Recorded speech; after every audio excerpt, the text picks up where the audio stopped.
friends, welcome to Dhana's Way. இன்னைக்கு நம்ம கிச்சன்ல பூண்டு குழம்போ ஒரு தொகையில ஒரு சுட்டாப்பளம் பார்க்க போறோம். வாங்க வீடியோக்குள்ள.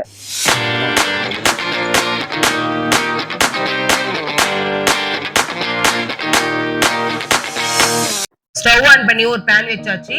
இதுல 3 டேபிள் ஸ்பூன் நல்லெண்ணெய் விட்டுருக்கேன். எண்ணெய் காஞ்சிடுச்சு. 1 ஸ்பூன் கடுகு, 1/4 ஸ்பூன் சீரகம்,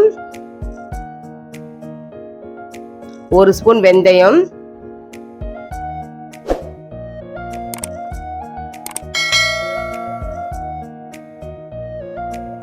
எல்லாம் பொரிஞ்சிடுச்சு. இப்ப 1/4 கிலோ சின்ன வெங்காயம் போட்டுக்கலாம். வெங்காயம் போட்டாச்சு. இது கூடவே நம்ம உரிச்சு வச்ச பூண்டை சேர்த்துக்கலாம். பூண்டு குழம்புனால பூண்டு அதிகமா இருக்கணும். ஸோ நிறைய போட்டாதான் டேஸ்ட் சூப்பரா இருக்கும். இது கூடவே ஒரு கொத்து கருவேப்பிலை. வெங்காயம் பூண்டும் 5 நிமிஷம் எண்ணெயிலே நல்லா வதக்கணும். தக்காளி சின்ன சைஸா இருக்கணும். புளி ஆட் பண்ண போறோம். ஸோ புளிப்பு ஜாஸ்தி ஆயிடும். தக்காளி சின்ன சைஸா ஒன்று சேர்த்துக்கலாம். இந்த அளவு வதங்கினா போதும். இது கூடவே நம்ம 2.5 டீஸ்பூன் மிளகாய் தூள் சேர்க்கிறோம்.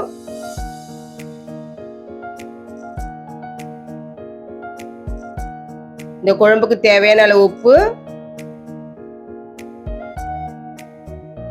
பச்சை வாசனை போற அளவுக்கு நம்ம எண்ணெயிலே வதக்கிக்கலாம்.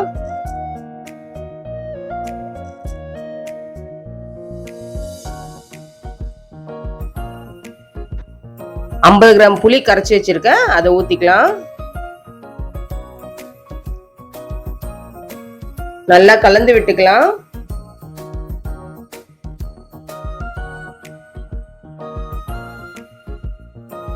இது கூடவே குழம்புக்கு தேவையான அளவு தண்ணி விட்டுக்கலாம். இந்த குழம்பு திக்கா இருந்தாதான் டேஸ்ட் சூப்பரா இருக்கும். ஸோ அதுக்கேற்ற மாதிரி தண்ணி விட்டுக்கலாம். இப்போ மூடி போட்டு மீடியம் ஃப்ளேம்ல வச்சு 15 நிமிஷம் நம்ம கொதிக்க விடலாம். குழம்பு கொதிக்கிற டைம்ல நம்ம ஒரு தொகையில் அரைச்சிக்கலாம். சிம்பிளான தொகையில் 2 காஞ்ச மிளகாய், 2 பத்தை தேங்காய், ஒரு கையளவு பொட்டுக்கடலை, டேஸ்ட்டுக்கு உப்பு, நல்லா தண்ணி தெளிச்சு கொர நம்ம மிக்சில அரைச்சிக்கலாம்.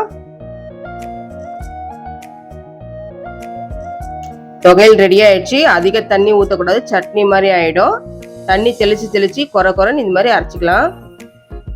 இந்த தொகையிலுக்கு தாளிப்பெல்லாம் சேர்க்கக்கூடாது.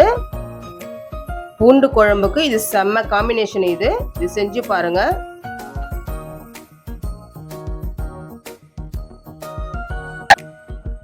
குழம்பு நல்லா கொதிச்சிடுச்சு.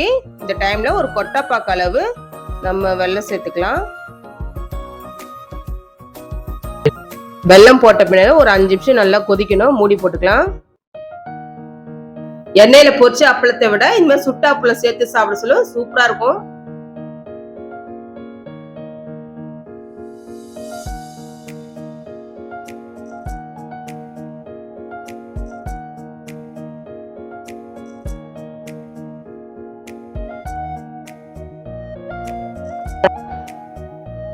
குழம்பு நல்லா கொதிச்சிடுச்சு.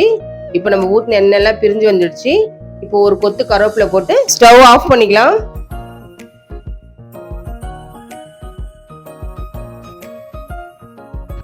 பூண்டு குழம்பு ரெடி. இப்போ சர்வ் பண்ணிக்கலாம்.